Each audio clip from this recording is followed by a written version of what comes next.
Night சுட்ட இட்லி மீந்து போயிருக்கு. இந்த இட்லியை வச்சு நம்ம இப்போ வந்து ஒரு ஃபுட்டு செஞ்சிடலாம் வாங்க. இந்த மாதிரி பீஸ் பீஸாக கட் பண்ணி வச்சுக்கோங்க. நல்லெண்ணெய் ஒரு 5 ஸ்பூன் விட்டுக்கோங்க. பருப்பு பொடி 3 ஸ்பூனு. நான் ஆல்ரெடி எப்படி அரைக்கணும்னு சொல்லிட்டு வீடியோ போட்டிருப்பேன், அதை பார்த்துக்கோங்க. கருவேப்பிலை பொடி ஒரு 1/2 ஸ்பூனு. மிளகாத்தூள், கார மிளகாத்தூள் 1 ஸ்பூனு. இப்போ நம்ம சட்டியை காய வச்சு எண்ணெய் போட்டோம்னா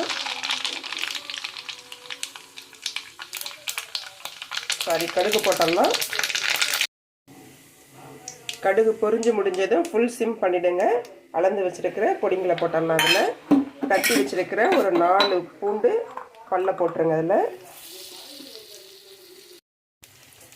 பெருங்காயத்தூள், 8 இட்லிங்கிறதால கொஞ்சமாக உப்பு. இதை நம்ம கிண்டிக்குவோம். அனல் வைக்கக்கூடாது. அடுத்து கட் பண்ணி வச்சுருக்கிற இட்லி அதில் ஆட் பண்ணிடலாம். இது எதுக்குமே ஹீட் வைக்கக்கூடாது.